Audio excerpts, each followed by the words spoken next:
कि discovery of electricity किसके नाम से आएगी। तो डिस्कवरी ऑफ इलेक्ट्रिसिटी किसके नाम से आएगी, बेसिक पॉइंट से स्टार बना बना के लिखना है ना। डिस्कवरी ऑफ इलेक्ट्रिसिटी, हाँ थॉमस ब्राउन, थॉमस ब्राउन।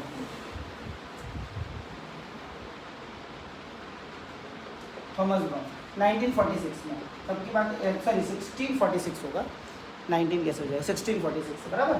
ये कुछ फैक्चुअल क्वेश्चन ही आप याद ही रखेंगे स्टार्टिंग में, बाकी तो फिर अभी थ्योरी वाले क्वेश्चन मैं आपको लिखाता हूँ। उसके बाद में जैसे आता है कि यहाँ पर ये जो इलेक्ट्रिसिटी शब्द है ये कैसे बना है, नहीं इलेक्ट्रॉन से नहीं बना। ग्रीक में क्या होता है, एक मटेरियल होता है, मैंने इनको कल पढ़ा समझाया था, आपको बता देता हूँ। एक बाल्टिक सी नाम की जगह होती है यूरोप में, इस सागर में, इस समुद्र में एक मटेरियल निकलता है रेजिन जैसा। रेजिन मतलब थोड़ा लिक्विड जैसा अजीब तरह का पदार्थ होता है जो बाद में कण हो जाता है प्लास्टिक जैसा, ठीक है। तो रेजिनियस मटेरियल निकलता है, जो रेजिनियस मटेरियल क्या हो जाता है, जमा, उसको कहते हैं एम्बर, उसको इंग्लिश में कहते हैं एम्बर, एम्बर नाम का मटेरियल होता है, ठीक है। उसको ग्रीक लैंग्वेज में इलेक्ट्रम बोलते थे। और चूंकि इलेक्ट्रिसिटी की डिस्कवरी जो हुई उस एम्बर नाम के मटेरियल को सिल्क पे रगड़ने की वजह से हुई थी, तो उस एम्बर की वजह से इलेक्ट्रिसिटी की डिस्कवरी हुई है और उस एम्बर को इलेक्ट्रम बोलते हैं, इसलिए ये नाम एम्बर से आया है, एम्बर के ग्रीक वर्जन से आया है ये नाम, है ना। क्या है विधि पता है, क्या चल रहा है, आवाज़ आ रही है, एम्बर से आया बच्चा, ये नाम कैसा आया है, एम्बर से आया है। फिर उसके बाद में जैसे अगला पॉइंट अगर आप लिखोगे तो वो आ जाएगा आपके पास में कि वैसे तो अपन ये चार्ज में लिखेंगे वहाँ पर, लेकिन चलो अभी यहाँ पे लिख लो, nomenclature of charges, नोमेन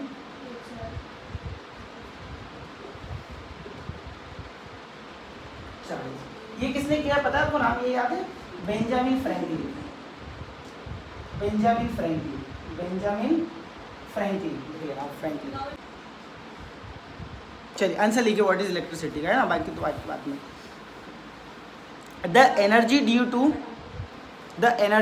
to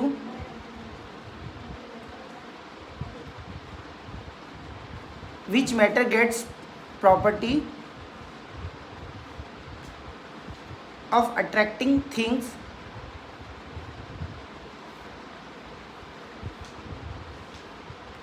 is known as electricity, is known as electricity।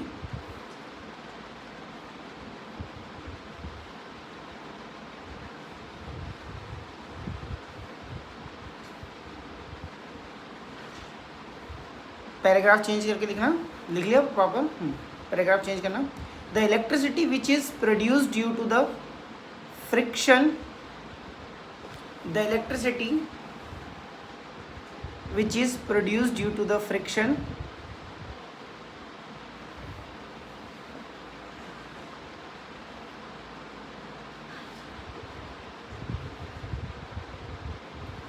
called friction electricity, frictional electricity, तो रखिए फ्रिक्शनल, तो तब दूध दे दे, खाऊं मैं, खाऊंगा भी नहीं खाऊंगा, है ना। हाँ, द सब्सटेंस, पैराग्राफ चेंज करके लिखना बच्चा, है ना। The substance on which a property of attracting, the substance on which a property of attracting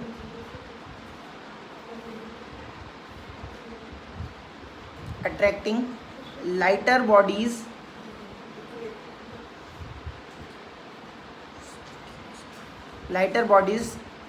is produced are called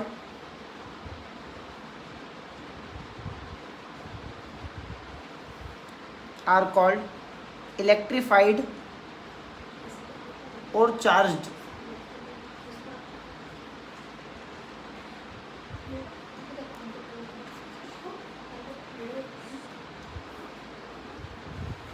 on, इसी में कंटिन्यू करते चलना, फुल स्टॉप लगा के।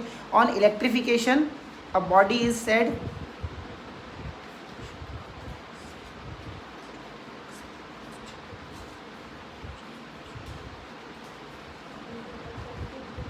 on electrification a body is said to have accepted charge. चलिए,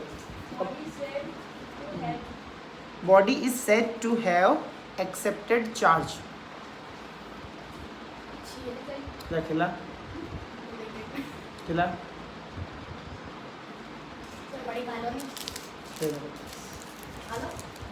खा लूँगा। ठीक है, चलिए बच्चे आप इसको समझ लेते हैं कि क्या है। वैसे आपको बताया था, याद है? आपको याद है? आप बताओ कि क्या होता है, व्हाट इज इलेक्ट्रिसिटी? सर जो मैटर अपनी तरफ एनर्जी अपनी तरफ चीज को अट्रैक्ट करती है। ठीक, और कुछ अलग तरीके से या कुछ जो भी आपको समझा?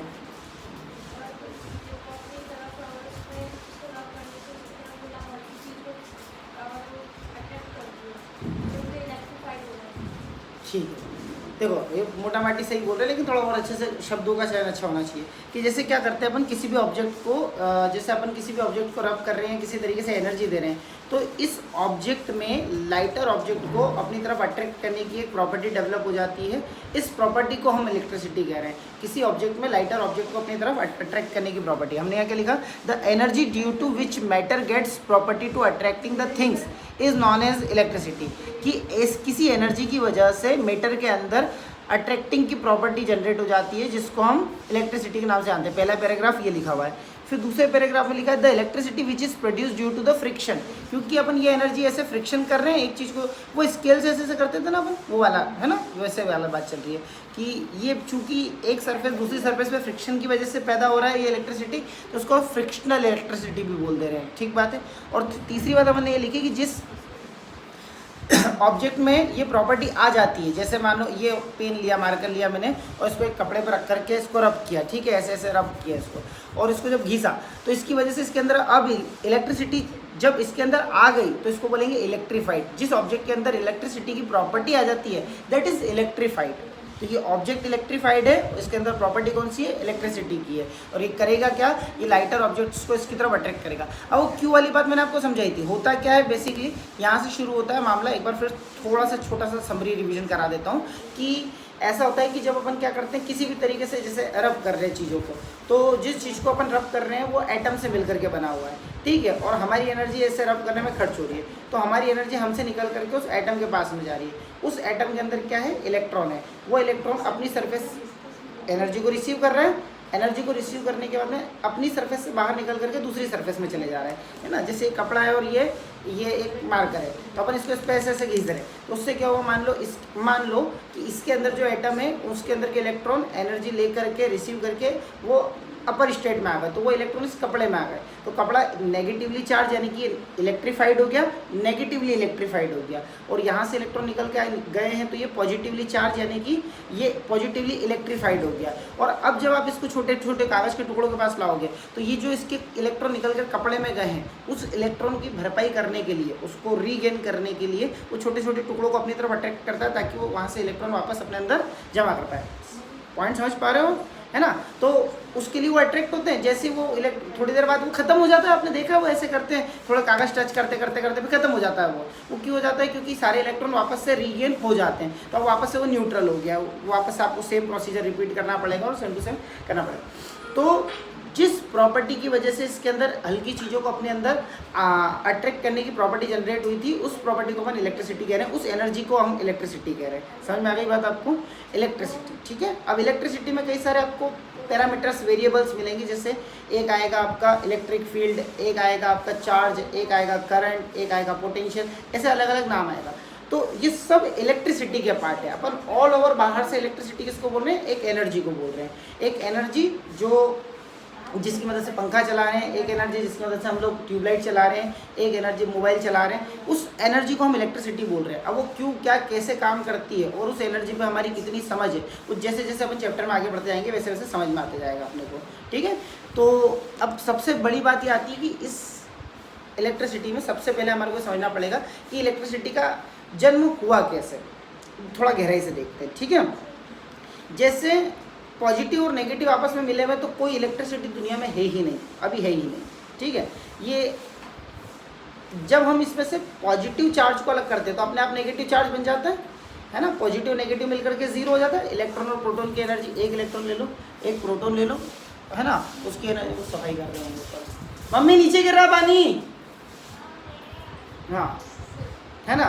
तो जैसे पॉइंट क्या था कि ये बता रहा था मैं आपको कि जैसे अपन ने एक एटम लिया, इसके अंदर मान लो एक ही इलेक्ट्रॉन है और एक ही प्रोटॉन है, और प्रोटॉन की एनर्जी जो है पॉजिटिव है, इलेक्ट्रॉन की एनर्जी जो है वो नेगेटिव है। पॉजिटिव नेगेटिव और इक्वल अमाउंट की है, दोनों मिल गए तो ये जीरो है, अभी कोई एनर्जी है नहीं यहाँ पर। जैसे ही मैंने नेगेटिव एनर्जी बनाने की कोशिश करी या जैसे ही मैंने पॉजिटिव एनर्जी बनाने की कोशिश करी, तो उसका एक दूसरा हिस्सा निकल कर आ जाएगा अपोजिट एनर्जी। अगर नेगेटिव बनाइए तो पॉजिटिव, पॉजिटिव बनाइए तो नेगेटिव। ये बिल्कुल वैसा है जैसे न्यूटन का थर्ड लॉ ऑफ मोशन है, आपने पढ़ा है third law of motion. Every action has equal and opposite reaction. तो आप जैसे पॉजिटिव बनाते हो वैसे नेगेटिव बन जाता है। समझ में आई बात आपको? जैसे पॉजिटिव बनाते हैं, ये बिल्कुल वैसा है ना जैसे अपन ने किसी को 10 रुपये दिए उधार, तो एक दाता हो गया और एक लेनदार हो गया, कर्जदार हो गया।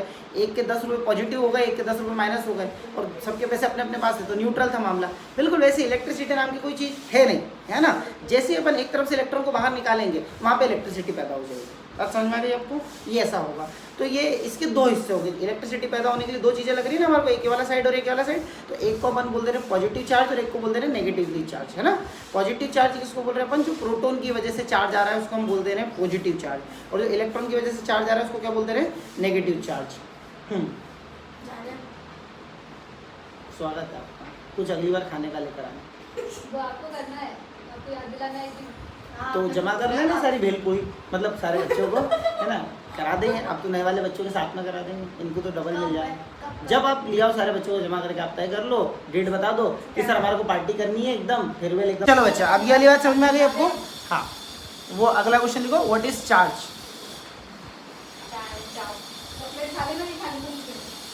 मैं खा लूँगा।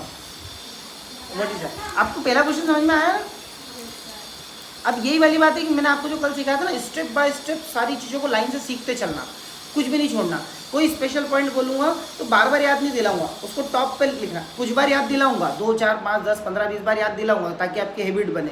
फिर क्या करना है, जैसे देखो ये बुक जिस बच्ची की, उसने ऊपर ही टॉप पे कुछ लिख रखा है ना हर कोई स्पेशल बात, हर छोटी छोटी सी बातें, छोटे छोटे से पॉइंट्स टॉप पे लिखने का तुरंत, जो याद नहीं रहता है। हो सके तो अलग अलग कलर के पेन का प्रयोग करो, हाइलाइटर का यूज़ करो, जो आपको ठीक लगता है, आपकी कैपेसिटी में जितना है, ठीक है।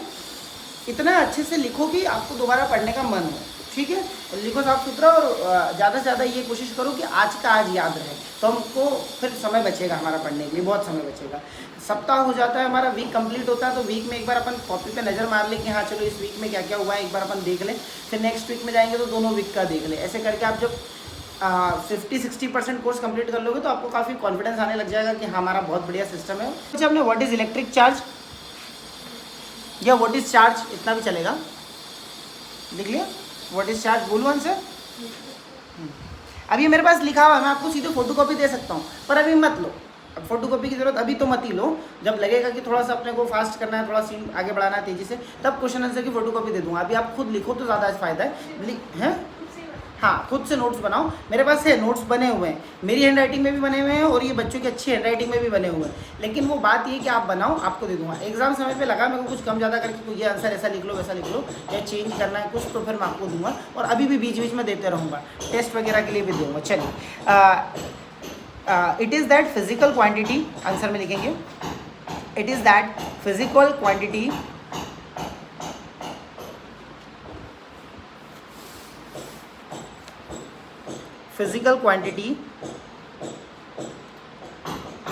which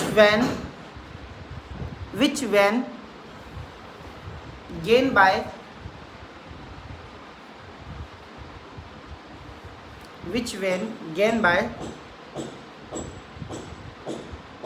a substance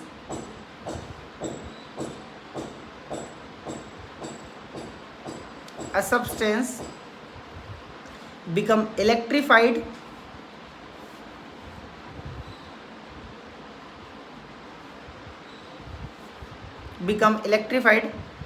and exhibit EXHIBITS,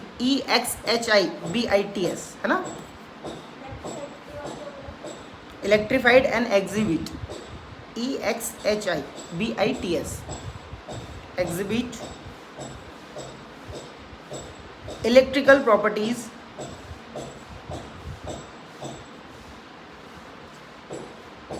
full stop. Charge like mass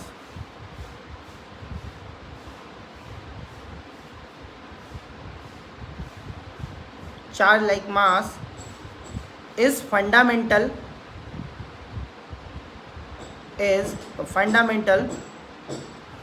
intrinsic property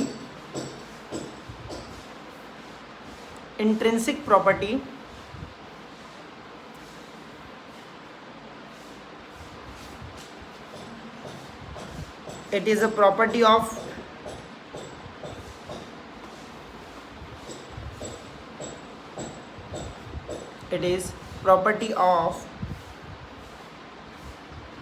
some elementary particles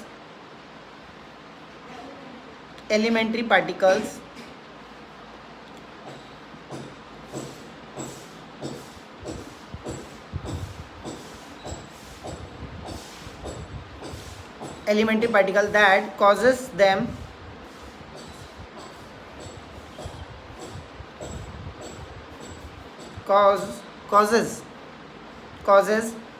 to exert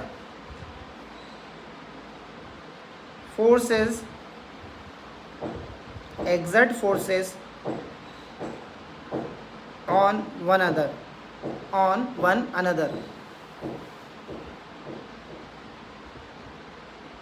चलिए पैराग्राफ चेंज कीजिए बच्चों.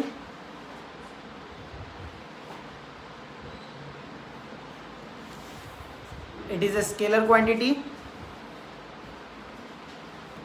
शॉर्टकट में लिखा ये एकदम स्केलर क्वांटिटी. अगले लाइन में SI unit coulomb, symbol C, ऐसे एक एक शब्द में लिखने का. समझ रहे हो बात को, है ना. Scalar quantity SI unit coulomb, Coulomb's, आप इंग्लिश में उसको कूलम्स बोलते हो, हिंदी में कूलाम चलता है, वो कूलम्स. ठीक है, स्पेलिंग बोलूँ क्या कूलम्स को? COULOMB, columns. And symbol C. Dimensional formula भी लिख लो आप, डायमेंशनल फार्मूला. अब ऐसे देखो बच्चा, मैं बता देता हूँ आपको. डायमेंशनल फार्मूले पे अपन रुकेंगे, फिर बात करके फिर लिखेंगे. बोलो. देखो आपने 11th क्लास में पढ़ा है कि 7 फंडामेंटल क्वांटिटीज होती थी, है ना. कौन कौन सी होती थी, याद है आपको? कौन सी होती थी? Mass, time, temperature, electric current, luminous intensity. चलिए बढ़िया. और किसी को याद है? आपको याद नहीं है, गलत बात है ना. देखो उसने काफ़ी बता दी, है ना. मास हो गया, फिर उसके बाद में आपका लेंथ हो गया, टाइम हो गया. और आप दोनों को तो कल 3 तो बताई थी मैंने, है ना. मास, लेंथ, टाइम, फिर उसके बाद में आ जाता है आपका टेम्परेचर का केल्विन, है ना. फिर ल्यूमिनस इंटेंसिटी कैंडेला में मेजर करते हैं. फिर अमाउंट ऑफ सब्सटेंस मोल में मेजर करते हैं, है ना बच्चा. और कौन सा रह गया यहाँ पे? टेम्परेचर हो गया, वो करंट रह गया. 1 2 3 4 5 6 7 हो गए. ये 7 होते हैं. तो जो डायमेंशनल फार्मूला होते हैं वो बेसिकली हम इन 3 से बनाते हैं. 11th क्लास तक तो हम इन 3 से बनाते चलते हैं, ठीक है. लेकिन ये A4 जो है ना, एम्पियर का है, करंट का है. तो करंट एक हमारे पास में जो, अच्छा ये फंडामेंटल क्वांटिटी का मतलब समझते हो आप कि ये जो फंडामेंटल क्वांटिटी है ये इंडिपेंडेंट है, ये किसी और पे डिपेंड नहीं करती है, ठीक है. ये अपने आप में पूरी है. जैसे क्या होता है, एग्जांपल देके समझाता हूँ. आपको किसी चीज़ का मास मेजर करना है, तो आप उसको उठाओ, तराजू पर रखो, सिंपल नंबर आ जाएगा, आपने मेजर कर लिया, डन. लेकिन अगर आपको स्पीड मेजर करनी है तो आपको 2 चीज़ें कैलकुलेट करनी पड़ेगी. एक तो वो कितनी डिस्टेंस पे गया, तो डिस्टेंस एक चीज़ कैलकुलेट करनी पड़ गई आपको, और कितने टाइम में गया. इन 2 बातों का पता होगा तो ही आप स्पीड बता पाओगे. तो ये स्पीड और टाइम 2 चीज़ों पर डिपेंडेंट है, हाँ या ना. तो ये डिपेंडेंट क्वांटिटी कहलाती है. क्वांटिटी किसे कहते हैं? जिसको हम नापना चाह रहे हैं. जैसे स्पीड हम नापना चाह रहे हैं, करंट हम नापना चाह रहे हैं. जो चीज़ हम नापना चाहते हैं उसको हम क्वांटिटी कहते हैं. टर्म्स एकदम क्लियर होने चाहिए. क्वांटिटी कहते हैं किसको? जिसको हम नापना चाहते हैं. ठीक बात है ना. कई बच्चे क्वांटिटी शब्द से कंफ्यूज रहते हैं. क्वांटिटी हम हमेशा उसी को कहेंगे जिसको नापना चाह रहे हैं, जिसको मेजर करना चाह रहे हैं, है ना. तो अब यहाँ पर जो है हमारे पास में जो चार्ज है, चार्ज यानी कि Q = IT होता है. Q का फॉर्मूला होता है IT. और यहाँ पे Q ये जो है ये चार्ज को रिप्रेजेंट कर रहा है, I जो है करंट को रिप्रेजेंट कर रहा है ना. अपन पढ़ेंगे T टाइम को रिप्रेजेंट कर रहा है ना बच्चों. तो अपने को चार्ज की डायमेंशनल फार्मूला बनाना है, तो उसमें आई फॉर एम्पियर का मतलब हमारे पास में डायमेंशनल फार्मूला लिख दो आप।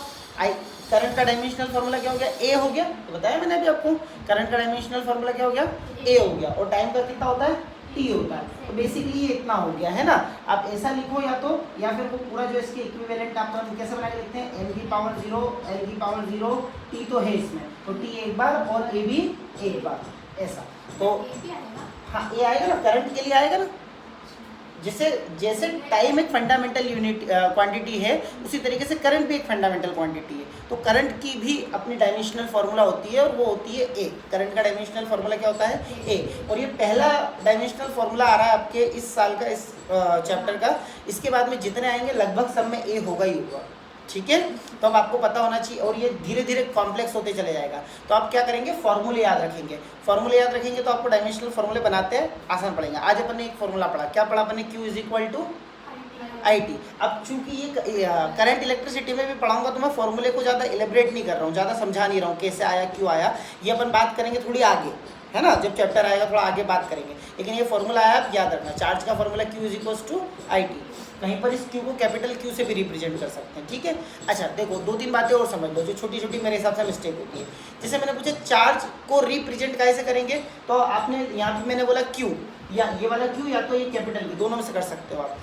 लेकिन अभी आपने लिखा उसको C, सिंबल इज C, तो वो किस चीज़ का सिंबल है, कूलम का सिंबल है ना, वो उसकी यूनिट का सिंबल है। वो किस चीज़ का सिंबल है, यूनिट का। यूनिट क्या होती है, जैसे देखो मैं आपको एक एग्जांपल लेके बताते चलता हूँ, है ना बात। जैसे मैंने लिया दूध, एक कुछ दूध ले लिया, कुछ अमाउंट में मिल्क ले लिया।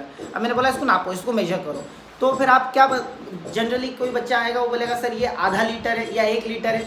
दूसरा बच्चा आएगा वो बोलेगा सर ये 750 ग्राम है, वजन नापा उसने तराजू में। कोई बच्चा आएगा वो बोलेगा सर ये जो जिस बर्तन में भरा हुआ है इसकी रेडियस जो है, एक सिलेंडर है और सिलेंडर की हाइट जो है 3 सेंटीमीटर है और रेडियस जो है 5 सेंटीमीटर है। तो उसने उसको सिलेंडर में मेजर कर लिया। अब इसमें मेजरमेंट मान लो किसी का भी गलत नहीं है, क्योंकि सब लोगों ने जो डेटा दिया वो सब सही दिया, लेकिन किसने दूध को सही से मेजर किया इन सब में भी, तो फिर हम जवाब नहीं दे पाएंगे। पता है क्यों, क्योंकि दूध को कोई मेजर नहीं करता, हम दूध की किसी एक क्वांटिटी को मेजर करते हैं। क्या कहना चाहता हूँ समझना। जैसे अगर मैंने कहा दूध का वॉल्यूम मेजर करो, मैंने क्या कहा, वॉल्यूम मेजर करो, तो फिर जो बच्चा बोल रहा है 1 लीटर है, उसने सही बोला। वॉल्यूम क्वांटिटी है, दूध कोई क्वांटिटी, दूध तो मैटर है। इस मैटर की किस क्वांटिटी को आप मेजर करना चाहते हो, शब्द पकड़ो किस चीज़ को क्या बोल रहा हूँ मैं, है ना। दूध तो मैटर है, पदार्थ है, मटेरियल है। इस मटेरियल की किस क्वांटिटी को मेजर करना चाह रहे हैं, सर वॉल्यूम को। वॉल्यूम 1 लीटर आ गया, 5 लीटर आ गया, 2 लीटर आ गया, 7 लीटर आ गया। इस मटेरियल की इस क्वांटिटी को मेजर करा अपन ने, बराबर। दूसरा मैंने कहा इसी दूध की, इसी मटेरियल के मास नाम की क्वांटिटी को मेजर करो। किस चीज़ को मेजर करो, मास। तो मास क्वांटिटी है, किसको मेजर करना चाह रहे हैं इस बार, मास को। फिर किसी बच्चे ने जवाब दे दिया 1 किलो है, आधा किलो है, आधा किलोग्राम है, 1 किलोग्राम है, 700 ग्राम है, 800 ग्राम है, जो भी। समझ पा रहे हो बात को। तो दूध कोई क्वांटिटी नहीं होता, दूध को नहीं नाप रहे हम लोग, दूध के किस फैक्टर को नाप रहे। जैसे मैंने कहा उदिता को नापो, तो आप जनरली हमारे दिमाग में उसकी हाइट नापना आता है, जनरली यही आता है ना। लेकिन हो सकता है मैं उसका वजन नापने की बात कर रहा हूँ, तो उदिता नापने का मतलब कोई एग्जैक्टली आंसर नहीं हुआ। उदिता कोई क्वांटिटी नहीं है। हाँ, उदिता की हाइट एक क्वांटिटी है, उदिता का वेट एक क्वांटिटी है। समझ में आ रही है बात आपको ओके हो। तो क्वांटिटी किस चीज़ को कह रहे हैं, जिसको मेजर करना है, एक पॉइंट। दूसरा, अब मेजर करने के लिए हमने क्या करा, किसी भी क्वांटिटी को मेजर करने के लिए उसी की यूनिट का प्रयोग करते हैं। जैसे वॉल्यूम मेजर करना था तो लीटर में जवाब दे रहे थे, मास मेजर करना था तो किलोग्राम में जवाब दे रहे थे। लीटर में या मीटर क्यूब में जैसे आप जवाब दे सकते हो, जो यूनिट वॉल्यूम की उसमें जवाब दोगे, और किलोग्राम, ग्राम या पॉइंट्स वगैरह में जवाब दोगे, जो यूनिट इसकी है। तो ये जिस क्वांटिटी को मेजर करते हैं उसके पीछे आता है एक यूनिट, उसके पीछे क्या आता है, यूनिट। जैसे अपन ने बोला 700 ग्राम, ये पूरा हो गया मैग्नीट्यूड, 700 ग्राम मैग्नीट्यूड है, और ग्राम इसकी यूनिट हो गई, या 0.7 किलोग्राम ऐसे बोल दिया मैंने, तो किलोग्राम इसकी यूनिट हो गई। ये जो टर्म यूज़ करते हैं अपन किसी चीज़ को, क्वांटिटी को मेजर करने के लिए पीछे, इसको कहते हैं यूनिट। सबसे पहले क्वांटिटी को मेजर करने के लिए उसी की यूनिट लगेगी, यहाँ तक ओके। उस यूनिट का अपना सिंबल होगा, किलोग्राम का केजी हो गया, लीटर का एल हो गया, मीटर का एम हो गया। समझ पा रहे बात का, इस यूनिट का सिंबल होगा, ओके है। फिर क्या आएगा, एक आएगा फॉर्मूला। कि अगर कोई क्वांटिटी 2 या 3-4 चीज़ों पे बेस्ड होती है, जैसे स्पीड का फॉर्मूला, स्पीड 2 चीज़ों पे, डिस्टेंस अपॉन टाइम, तो डिस्टेंस अपॉन टाइम ये जो लिख रहे हैं अपन, इसमें अपन ने क्वांटिटी लिखी है। देखो स्पीड एक क्वांटिटी है, डिस्टेंस अपॉन टाइम ये दोनों भी क्वांटिटी है। तो इन दो क्वांटिटी से मिलकर के नई क्वांटिटी बनी है, दैट इज ड्राइव्ड क्वांटिटी। अपन पढ़ते हैं उसको fundamental quantity and derived quantity. तो ये भी क्वांटिटी बनी है और स्पीड की यूनिट क्या होगी, मीटर पर सेकेंड, और उसका सिंबल क्या हो जाएगा, एम पर एस, है ना, वो उसका सिंबल होगा। तो यहाँ पे शब्द एकदम क्लियर है आपको, क्वांटिटी किसको बोल रहे हैं, यूनिट किसको बोल रहे हैं, सिंबल किसको बोल रहे हैं, ओके हो, ठीक है। और फिर भी डाउट आए तो ये पूछते रहना, क्योंकि अपने को इसमें मैं आपसे पूछ रहा हूँ यूनिट बताओ और आप मेरे को बताने लग गया डायमेंशनल फॉर्मूला, है ना, तो फिर वो बहुत बुरा लगता है कि ये इतना सबसे बेसिक फीचर खराब है ऐसा। तो आपको ये तो ठीक करके रखना ही है आपको। आप धीरे धीरे प्रैक्टिस करना, अगर अभी नहीं है तो कोई बात नहीं, लेकिन 1, 2, 3 सप्ताह के बाद में आपको होना चाहिए। आप स्टार्टिंग से पढ़ने वाले विद्यार्थी तो आपके तो ये अच्छे होने ही चाहिए, ठीक है। इसको डायमेंशनल फॉर्मूला बोलेंगे, इसको क्या बोलेंगे, डायमेंशनल फॉर्मूला। जनरली फॉर्मूला बोलूँगा तो ये वाला बताओगे आप, डायमेंशनल फॉर्मूला बोलूँगा ये बताओगे, यूनिट पूछूंगा इसकी क्या बताओगे, कूलम्स, इसका यूनिट का सिंबल पूछूंगा क्या बताओगे, सी, और अगर मैं क्वांटिटी का सिंबल पूछूंगा तो क्या बताओगे, क्यू। क्लियर है, ये यही तो मैं कह रहा हूँ, बहुत बढ़िया। एक बार में आप नाम पकड़ लिए सारे, चलो बहुत बढ़िया। तो ये इसका डायमेंशनल फॉर्मूला होता है। और चार्ज कितने टाइप के होंगे बच्चा, 2 टाइप के होंगे।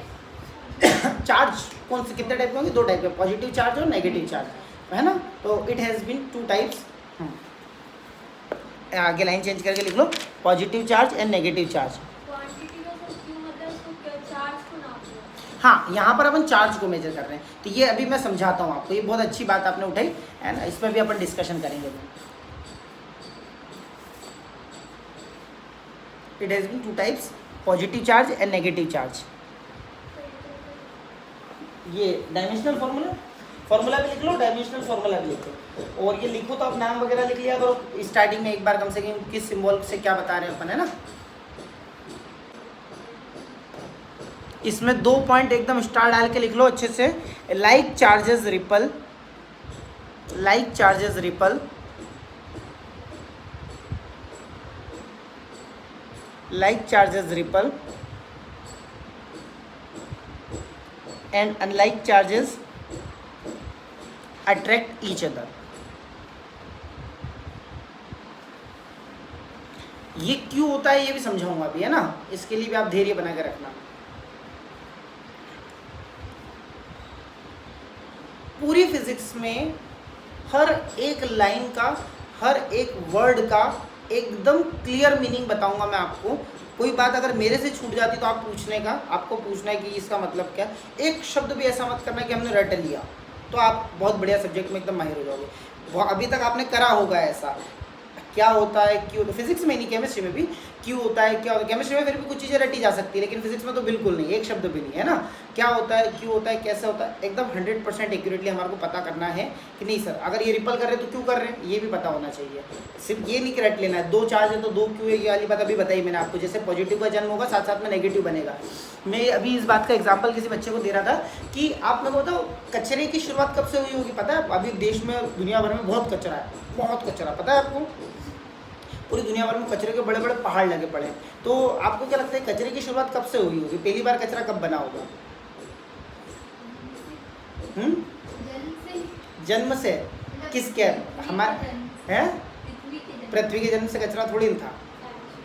डायनासोर क्या कचरा निकालते थे, कोई कचरा नहीं था डायनासोर के ज़माने में।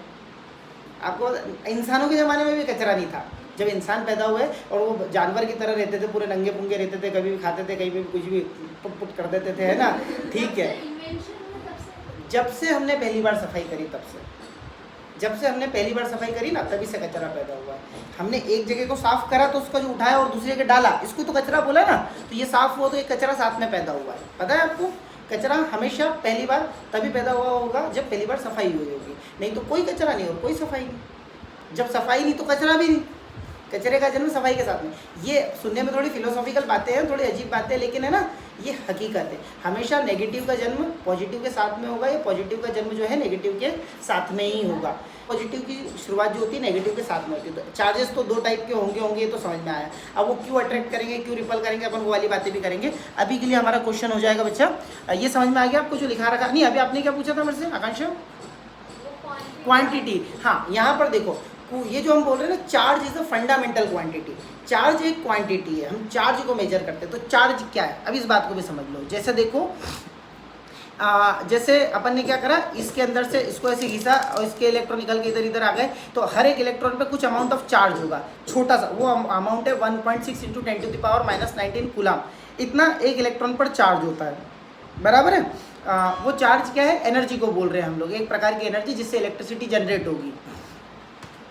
तो एक इलेक्ट्रॉन पे इतना सा चार्ज होता है, 1.6 × 10⁻⁻19 कूलम, इतना सा चार्ज होता है। तो वो जो चार्ज है उसको जो मेजर कर रहे हैं उसको हमने क्वांटिटी बना दिया है। उसको कहा है कि ये अपने आप में एक अलग चीज़ है, ये फंडामेंटल है, हम इसको किसी और के भरोसे पे नहीं नाप सकते हैं। चार्ज अपने आप में एक फंडामेंटल क्वांटिटी, किसी और पे डिपेंड नहीं करेगा, एक वो वाली बात आ गई यहाँ पर। और हम इसको मेजर करना चाह रहे हैं, इस पावर को, इस एनर्जी को, पावर नहीं बोलना चाहिए, एनर्जी बोलना चाहिए, इस इलेक्ट्रिक एनर्जी को मेजर करना चाह रहे हैं। इलेक्ट्रिक एनर्जी का पॉजिटिव चार्ज, इलेक्ट्रिक एनर्जी का नेगेटिव चार्ज।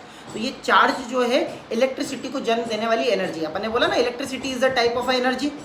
इलेक्ट्रिसिटी क्या एक प्रकार की एनर्जी है। तो वो एनर्जी कैसे आ रही है, उस एनर्जी का सबसे छोटा हिस्सा क्या है, वो चार्ज है। ये बात कर रहे हैं, इस चार्ज से मिलकर के वो इलेक्ट्रिसिटी बन रही है, ऐसा, ठीक है।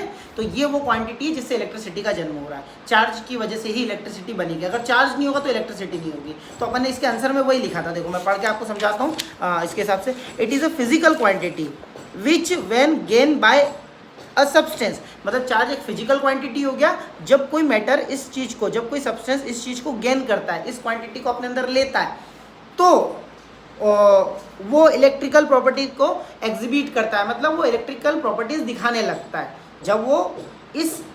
जब कोई मटेरियल, जैसे ये एक मटेरियल है, जब कोई मटेरियल अपने अंदर चार्ज नाम की क्वांटिटी को लेता है ना, इसमें इंसर्ट करता है, तो फिर इसके अंदर इलेक्ट्रिकल प्रॉपर्टीज आएगी और तो ये इलेक्ट्रिसिटी दिखा पाएगा। तो इलेक्ट्रिसिटी जिस प्रकार की एनर्जी है, वो एनर्जी बनती चार्ज नाम की एनर्जी से। तो चार्ज एक प्रकार का बेसिकली इलेक्ट्रिसिटी को जन्म देने वाला पार्टिकल हो गया, उस एनर्जी को बनाने वाली एनर्जी हो गई। समझ आ रही बात आपको। और ये दो टाइप की होगी, पॉजिटिव और नेगेटिव। पॉजिटिव के बीच में रिपल्शन होगा, नेगेटिव के बीच में भी रिपल्शन होगा। पॉजिटिव और नेगेटिव के बीच में अट्रैक्शन होगा, नेगेटिव के बीच में क्या होगा, रिपल्शन, है ना। समझ पा रहे हो, सेम चार्ज, बिल्कुल, बहुत बढ़िया, एक बार में समझ गए, बहुत बढ़िया। अभी तो स्कूल चालू नहीं हुआ आपके, है ना। स्कूल में पढ़ाई क्या अभी तक ये सब कुछ आपने कुछ, अभी जो अप्रैल वाला सेशन गया था उसमें पढ़ाई क्या, अप्रैल में नहीं लगा था स्कूल, आप गए नहीं थे, अच्छा। अरे 11th भी लगा होगा यार, चलो कोई बात नहीं। तो अगर अच्छी बातें नहीं लगा था तो फिर आप ये पहली बार यहीं पढ़ रहे हो तो अच्छी बात है। इंटरनेट वगैरह पे किसी ने कुछ पढ़ा है अभी, कुछ नहीं पढ़ा ना, चलो मतलब मेरे पास ही पढ़ रहे हो ना पहले, अभी तो समझ आते चल रहा है ना, फिर आप ये देते चलना है फीडबैक, बराबर है ना, ताकि मैं आपके हिसाब से चीज़ों को बदल पाऊँ।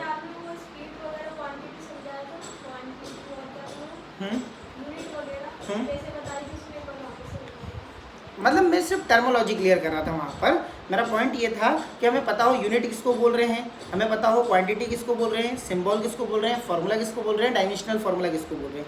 जब जो पूछा जाए उसका वही आंसर देना अपने को, ठीक है। और किस टाइप की क्वांटिटी है, जब ऐसा क्वेश्चन पूछा जाएगा तो स्केलर और वेक्टर, ये वाली बात होती है। किस टाइप की क्वांटिटी का टाइप कौन सा है। बाकी आप इसमें और सवाल मेरे से पूछते रहना बीच बीच में, वैसे वैसे मैं जवाब देते रहूँगा। एक ही बार में सब समझने की कोशिश करोगे तो थोड़ा गजड़ पचड़ सा हो जाएगा, क्योंकि मैं 10 तरह के एग्जांपल दूंगा अलग अलग, तो मिक्स होते चले जाएंगे। बाकी अगर आपको अभी ये समझ में आता है कि यूनिट किसको बोल रहे हैं, क्वांटिटी किसको बोल रहे हैं, तो फिर तो कोई दिक्कत नहीं है ना। कुछ आता होगा, कुछ हो सकता है कन्फ्यूजन हो, ऐसे ही होगा। तो परेशान मत हो, मैं हर बार अभी 2-4-5 एग्जाम्पल में समझाते चलूँगा कि ये क्वांटिटी है, ये यूनिट है, ऐसे समझाते चलूँगा तो आपका क्लियर हो जाएगा वो। चलिए अगला लिखिए, हेडिंग डाल लो या क्वेश्चन बना लो। Electronic theory of origin of charge, electronic theory of origin of charge, ये आज के लिए मेरे हिसाब से हम आखिरी क्वेश्चन रखेंगे। हाँ, अभी इसको लिखेंगे अच्छे से, फिर समझेंगे अच्छे से। इसे समझा दिया मैंने आपको ये, electronic theory of origin of charge. बच्चे का समय तो और करेंगे, ऐसा नहीं।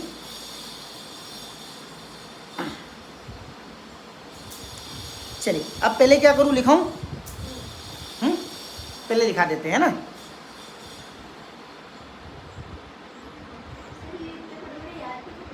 हाँ बेटा, और ये याद होंगे भी, है ना। हाँ नहीं, नवबोध की इसकी युगबोध की लैंग्वेज तो बहुत बढ़िया है, अच्छी बुक है।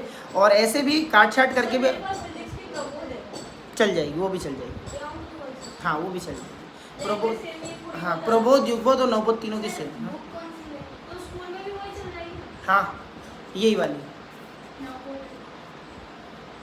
है ना, नवबोधी, मेरे पास भी नवबोधी।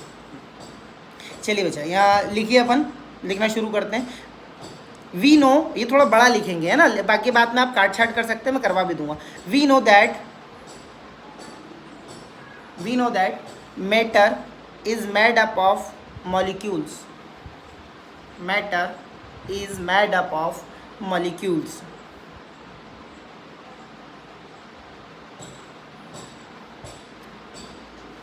Each molecule consists of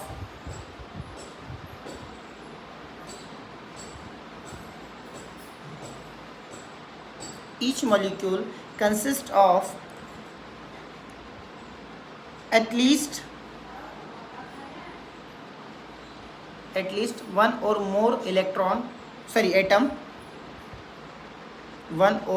atoms.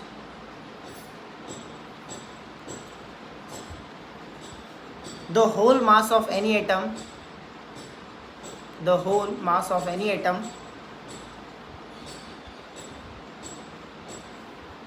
is supposed to be situated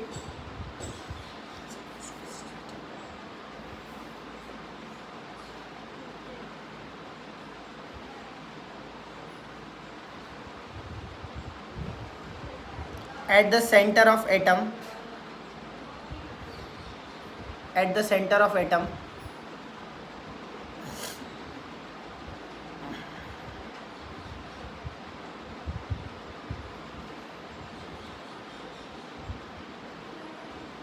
Which is called nucleus.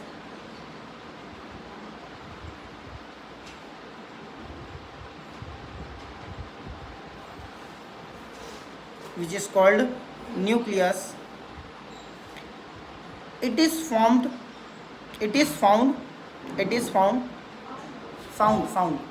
अच्छा, two type of particles. Number one, proton and neutron.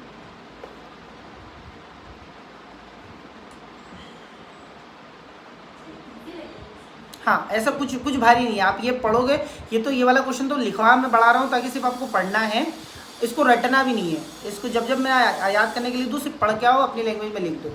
अपन बात क्या लिखेंगे मैं यहीं पर रुक के बता देता हूँ आपको। मोटा बाटी अपन ये लिखना चाह रहे हैं कि देखो दुनिया की सारी चीज़ें अलग अलग मॉलिक्यूल से मिलकर के बनती है। मॉलिक्यूल में मैंने कल बताया था आपको, मॉलिक्यूल में हाँ कि एक से ज़्यादा एटम होते हैं, दो या दो से ज़्यादा एटम हो जाते हैं, ठीक है। जैसे NaCl दोनों जुड़ गए, एक मॉलिक्यूल बन गया, ठीक है। या फिर H2 बन गया, तो ये मॉलिक्यूल हो गया, ठीक बात है। तो मॉलिक्यूल में एटम्स होते हैं, और एटम जो होता है फाइनली वो 3 पार्टिकल से मिलकर के बनता है, इलेक्ट्रॉन, प्रोटॉन और न्यूट्रॉन, जिसमें से प्रोटॉन और न्यूट्रॉन न्यूक्लियस में रहते हैं, और इलेक्ट्रॉन जो रहता है वो चारों तरफ चक्कर लगाता है। ये बात हम बहुत आसान भाषा में लिख रहे हैं, जैसा है बिल्कुल वैसा का वैसा। उसके बाद में हम ये बताएंगे कि भैया न्यूट्रॉन जो होता है उसके ऊपर कोई चार्ज नहीं होता, उसके अंदर कोई इलेक्ट्रिक पावर नहीं है। चार्ज नहीं होने का मतलब क्या हो गया, उसके अंदर कोई इलेक्ट्रिक एनर्जी नहीं है। मास है लेकिन इलेक्ट्रिक एनर्जी नहीं है, उसके अंदर कोई भी टाइप की इलेक्ट्रिक एनर्जी नहीं है। और जो प्रोटॉन और इलेक्ट्रॉन है, इनके अंदर इलेक्ट्रिक एनर्जी होती है। ये प्रोटॉन जो होती है उसमें पॉजिटिव इलेक्ट्रिक एनर्जी यानी कि पॉजिटिव चार्ज होता है, और इलेक्ट्रॉन जो होता है उसमें नेगेटिव इलेक्ट्रिक एनर्जी यानी कि नेगेटिव चार्ज होता है। और ये अमाउंट में बराबर होता है, जितनी एनर्जी ये वाली है उतनी एनर्जी ये वाली भी है। करते हैं ना, करते न्यूट्रॉन में एनर्जी नाम की कोई चीज़ नहीं, कुछ नहीं होता। ऐसा तो नहीं बोले मास होता है, दूसरी क्वांटिटी होती है। हाँ इलेक्ट्रिक क्वांटिटी कोई सी नहीं होती है, ऐसा कहना है ना। तो उसमें न्यूक्लियस में क्या होता है, अपन लिखते हैं चार्ज जीरो, चार्ज नहीं होता उसके अंदर, ठीक है। तो इलेक्ट्रॉन पे पॉजिटिव होता है, सॉरी इलेक्ट्रॉन पे नेगेटिव होता है, प्रोटॉन पे पॉजिटिव चार्ज होता है, और न्यूट्रॉन पे कोई चार्ज नहीं होता है। अब हमने क्या बोला कि न्यूक्लियस के अंदर 2 आइटम रहते हैं, कौन कौन से, प्रोटॉन और न्यूट्रॉन। इन दोनों को साथ में मिला के बोलते हैं न्यूक्लियॉन। इसको क्या बोलते हैं, न्यूक्लियॉन। ये पता है आपको टर्म न्यूक्लियॉन्स, है ना, बड़ा फेमस सा शब्द है न्यूक्लियॉन्स, न्यूक्लियस में रहने वाले न्यूक्लियॉन्स। प्रोटॉन प्लस न्यूट्रॉन, इनको कंबाइन करके न्यूक्लियॉन्स बोलते हैं। तो ये वाली बात हो गई। तो अल्टीमेटली जो पूरा न्यूक्लियॉन है वो पॉजिटिवली हो गया बिकॉज ऑफ प्रोटॉन, बराबर यहाँ तक। अब इलेक्ट्रॉन जो होता है वो नेगेटिवली चक्कर लगाते रहता है। अब हम किसी तरीके से अगर एनर्जी इसके अंदर देते हैं तो ये जो इलेक्ट्रॉन है जो बाहर चक्कर लगा रहा है ये इलेक्ट्रॉन बाहर से आने वाली एनर्जी को रिसीव करता है, और इस एनर्जी को रिसीव करने के बाद में हायर एनर्जी स्टेट में चले जाता है, एक्साइटेड स्टेट में चले जाता है, और यहाँ से जैसे आपने केमिस्ट्री के अंदर इसको पढ़ा है कि इलेक्ट्रॉन एनर्जी को रिसीव करता है और यहाँ से निकल करके बाहर जंप कर जाता है। ऐसे ही होता है कि इलेक्ट्रॉन जैसे बहुत सारी जगहों पे होता है, मैं बहुत सारे एग्जांपल देके बताऊंगा आपको। तो इलेक्ट्रॉन के ऊपर किसी भी तरीके से अगर हम एनर्जी देते हैं तो ये इलेक्ट्रॉन अपने वाले इस एटम के अंदर से अपनी ऑर्बिट को छोड़ करके यहाँ से बाहर निकल जाता है। जब ये बाहर निकल जाता है तो इस पूरे एटम के अंदर एक इलेक्ट्रॉन की कमी हो जाती है, एक प्रोटॉन ज़्यादा हो जाता है, that's why it is positive. ये पॉजिटिव हो जाता है और ये इलेक्ट्रॉन निकल करके जिसमें जाता है ये पूरा का पूरा नेगेटिव हो जाता है। बराबर है, यहाँ देखिए ये पूरा कैसा हो गया, नेगेटिव हो जाता है, और यहाँ पे एक पॉजिटिव और नेगेटिव चार्ज का जन्म हो गया। तो इसी पूरे सिद्धांत को, इसी पूरे कॉन्सेप्ट को अपन कह रहे हैं the electronic theory of origin of charge, कि चार्ज आखिरकार जनरेट कैसा हो रहा है। तो आगे की पूरी जो बात है ना वो तो सिर्फ एटम के बारे में डिस्क्रिप्शन है कि कैसा दिखता है, एटम कैसा है, वो गोल है ना, उसमें दो चीज़ें ना, वो घूम रहा है ना, तो इतना कठिन कुछ नहीं है। ये जो मैंने बोला एज इट इज़ आप आपके वर्ड में लिख दोगे एकदम एक ही टेंस के अंदर तो भी पूरा आंसर सही हो जाएगा। समझ गए बात को? मैं लिखा दे रहा हूँ ताकि आप इसको बस बार बार पढ़ने के लिए आपके पास रहे। कहाँ तक लिखा बच्चे अपन ने? 2 types of particles. Number 1 proton and neutron. Protons are positively charge, protons are positively charged,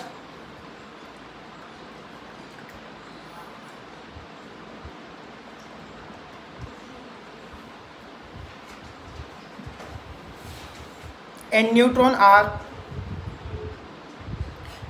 are neutral particle। समझ में आ रहा है ना? न्यूट्रॉन कैसा है? न्यूट्रल पार्टिकल है। another type of particle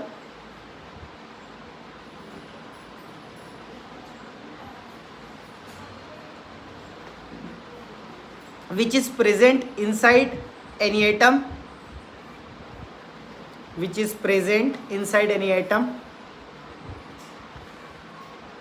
is electron।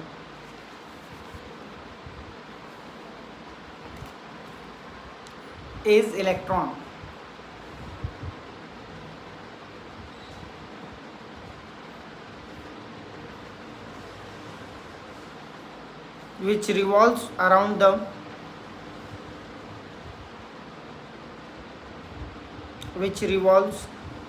around the nucleus in various fixed orbit।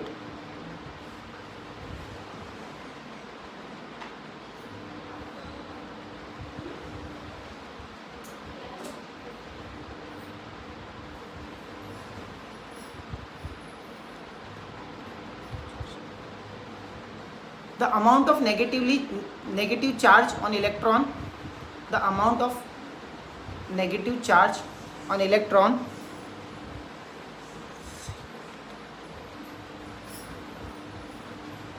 is equal to the magnitude of, क्या था सेंटेंस? मैंने मन से पूरा बोल। The amount of negative charge on electron is equal to the magnitude of positive charge on proton, is equal to magnitude of positive। Electron is equal to the magnitude charge of proton।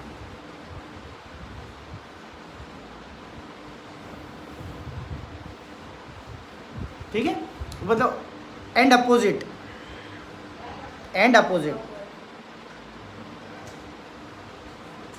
Amount बराबर है लेकिन कैसा है? Opposite है। मेरे को 10 देने हैं, आपको 10 लेने हैं, ऐसी वाली बात। तो है बराबर लेकिन नेचर कैसा हो गया? अपोजिट हो गया। ठीक है ना, ये नेचर वाली बात है। अच्छा, total amount of the positive, हाँ इसी के आगे से नई लाइन से लिख लो आप। Total amount of positive charge in any atom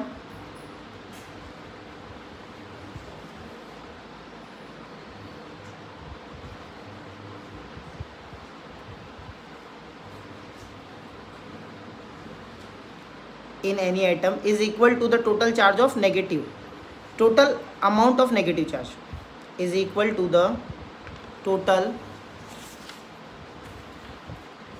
amount of negative charge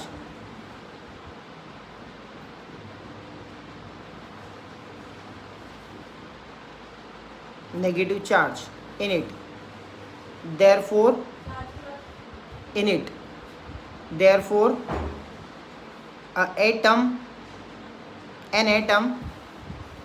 an atom electrically neutral, an atom electrically neutral,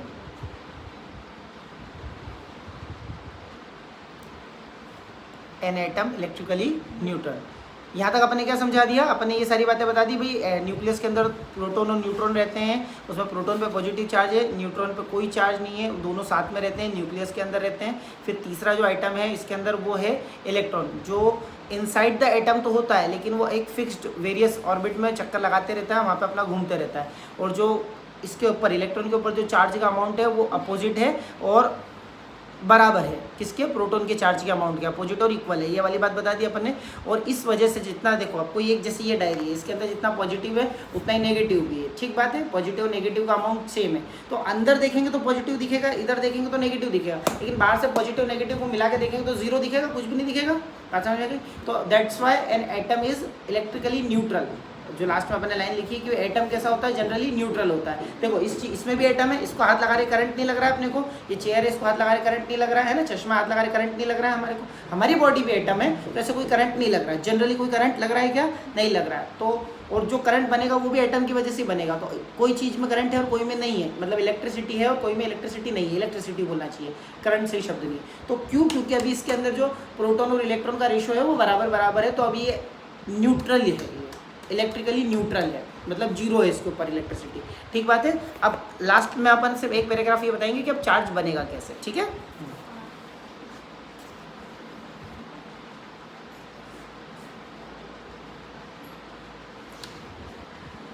electrons which are close to the nucleus, electrons which are close to the nucleus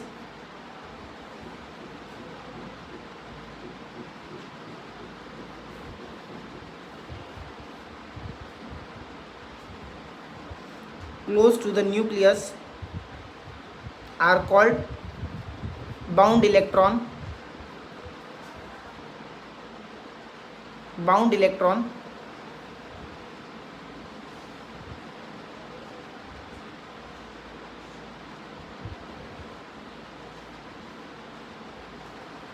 comma, force of attraction between nucleus and electrons,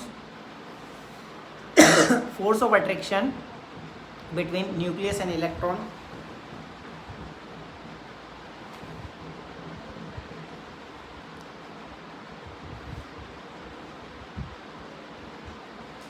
are very strong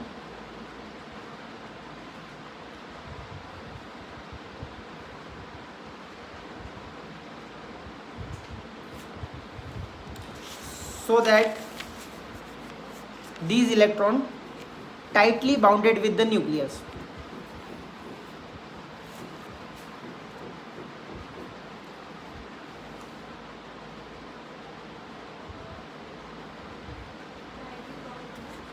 With the nucleus, but last orbit electrons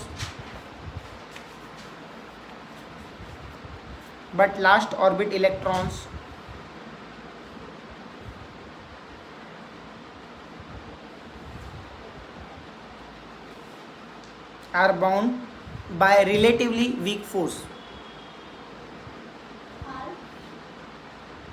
But last orbit electrons are bound by relatively weak force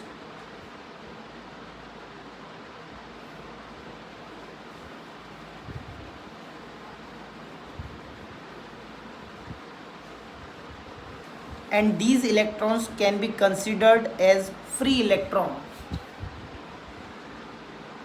These electron can be considered as free electron.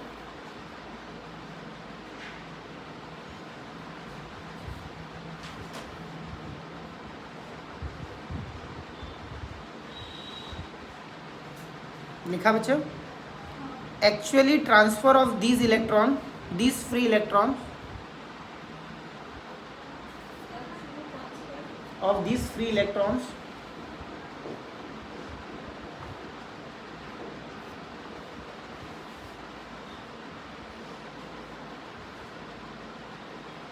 makes the body charged, makes the body charged. हाँ, max, MAKES, max, the body charged. चलिए बच्चों,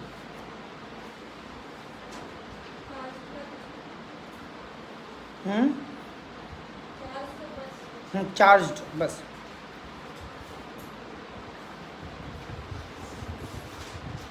वैसे तो फिर समझाने को आप इसमें और आगे खींच सकते हो बहुत लंबा, लेकिन इतने में ओके हो गया कि चार्ज पैदा कैसे हुआ। ठीक है, अब इसमें आपको ये देखने में लग रहा है कि बड़ा है, लेकिन बात पूरी वैसी की वैसी है, एकदम सामान्य शब्दों जैसे चल रही, कुछ भी एक्स्ट्रा अपने ना तो कठिन शब्द में लिखा है कुछ, और ना ही बहुत कुछ ऐसा हाई लिखा हुआ है ना। तो आप इसको जब जब याद करना होगा तो केवल आप पढ़ेंगे और खुद से लिखेंगे। पढ़ेंगे, लिखना बनता है आपको, आप मन से ऐसे वगैरह लिखते हैं इंग्लिश में, अगर आप लिखते हैं, आपकी प्रैक्टिस है तो आप अच्छे से लिख पाएंगे, है ना। क्योंकि बात बड़ी सिंपल सी है, मतलब आप सिर्फ एटम का डिस्क्रिप्शन देना है, फिर बताना है कि कौन कौन कहाँ कहाँ कैसे कैसे हैं।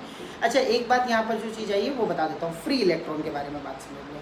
जैसे क्या होता है ना, अपन फ्री इलेक्ट्रॉन, आपने टर्म कई बार सुना होगा, फ्री इलेक्ट्रॉन कि अगर फ्री इलेक्ट्रॉन है तो कंडक्टर होगा, फ्री इलेक्ट्रॉन नहीं है तो बैड कंडक्टर हो जाएगा, ऐसा। तो ये फ्री इलेक्ट्रॉन क्या होता है? फ्री इलेक्ट्रॉन तो कुछ होता ही नहीं, इलेक्ट्रॉन तो कहीं ना कहीं बंधा ही होगा, स्टार्टिंग में तो बंधा ही होगा भाई। जितने, जैसे एक एग्जांपल लेके बताता हूँ, सोडियम है, सोडियम के अंदर 11 उसका एटॉमिक नंबर होता है 11, तो उसके अंदर 11 इलेक्ट्रॉन और 11 प्रोटॉन होंगे, जिसमें उसके न्यूक्लियस में पूरे के पूरे 11 प्रोटॉन होते हैं।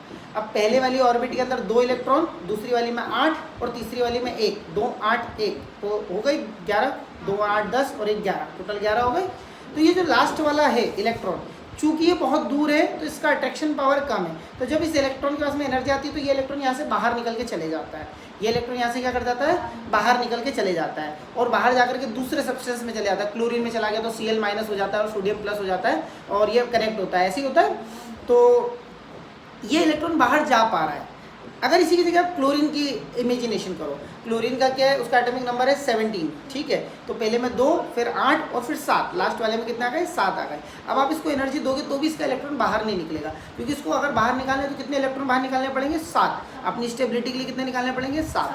तो इसके लास्ट सेल में भी 7 इलेक्ट्रॉन है, उसके लास्ट सेल में 1 इलेक्ट्रॉन था। तो इसका सिर्फ ये मतलब नहीं कि लास्ट सेल में जो इलेक्ट्रॉन है सब फ्री है ना, उसका मतलब क्या हो, जो इलेक्ट्रॉन ईजिली बाहर निकल सके, थोड़ी एनर्जी ले और बाहर निकल जाए, ये वाले टाइप के जो इलेक्ट्रॉन होते हैं ना, इनको हम कहते हैं फ्री इलेक्ट्रॉन। और मेटल्स में यही होता है, 4 से कम होते हैं इलेक्ट्रॉन, तो 4 से कम होंगे तो बाहर निकल जाएंगे, 4 से ज़्यादा होंगे तो रिसीव करेंगे। ये पढ़ा ना केमिस्ट्री में अपन ने कि किसी एटम के अंदर लास्ट सेल के अंदर अगर 4 से कम इलेक्ट्रॉन है तो वो बाहर निकल जाते हैं एनर्जी लेकर के, और 4 से ज़्यादा है तो वो और बाहर वालों को अंदर लेते हैं, बाहर नहीं निकलते। तो 4 से ज़्यादा जिनके पास है ना, वो फ्री इलेक्ट्रॉन की कैटेगरी में नहीं आते, सारे नॉन मेटल। वो लगेगा सही बात हो, अच्छी सही बोल रही है ना, कि सारे नॉन मेटल, ये वाली जो अगर अपन बात देखें ना, ये वाली जो इस तरफ की जितने भी नॉन मेटल है, ठीक है, और ये वाली जो चीज़ें ये सारे मेटल। इसके अंदर ये डी ब्लॉक को अभी के लिए छोड़ दो, तो मतलब इसके अंदर कुछ बातें केमिस्ट्री में पढ़ेंगे, अपन सीखेंगे। बाकी इन सब के अंदर, जैसे इसके लास्ट ऑर्बिट में इस वाली लाइन में 1 इलेक्ट्रॉन होता है, इस वाले के लास्ट वाले ऑर्बिट में 2 इलेक्ट्रॉन होते हैं, फिर सीधे इस वाले पे आ जाओ, ये बी वाले पे है ना, ये वाला बैंगन आलू छोला गिलकी है ना, तो ये वाला जो है इसमें 3 हो जाएंगे, फिर इसमें 4 होंगे। तो ये सेमीकंडक्टर की सीरीज होती है, मतलब ये ना तो पूरी तरीके से मेटल है, ना तो पूरी तरीके से नॉन मेटल है। और इसके बाद में उधर अगर आप देखोगे तो ये लगभग सारे के सारे नॉन मेटल है, क्योंकि इसके लास्ट शेल में 5, 6 और 7 इलेक्ट्रॉन है ना, 4 से ज़्यादा हो गए तो 5। ये मेटलॉइड्स कहलाते हैं बच्चा, ना मेटल है ना नॉन मेटल है, मेटलॉइड्स कहलाते हैं, ठीक है। मेटल और नॉन मेटल के बीच के, है ना, दोनों तरह का बिहेवियर कर सकते हैं। कार्बन करता ही है, कार्बन को देखो आप, वो कहीं कहीं इलेक्ट्रिसिटी का कंडक्टर हो जाता है, हम सेल में यूज़ कर रहे हैं उसको। और कार्बन क्या है, लकड़ी बना रहा है, लकड़ी बिल्कुल तरीके से कोई कंडक्टर नहीं है ना, कोयला कोई कंडक्टर नहीं है। तो कार्बन के अंदर दोनों प्रॉपर्टीज़ है, कहीं ना कहीं मेटलिक प्रॉपर्टी भी है और नॉन मेटलिक प्रॉपर्टीज़ भी है, ठीक है। अच्छा, फ्री इलेक्ट्रॉन वाला कॉन्सेप्ट समझ में आ गया आपको, और कितना टाइम बच रहा होगा?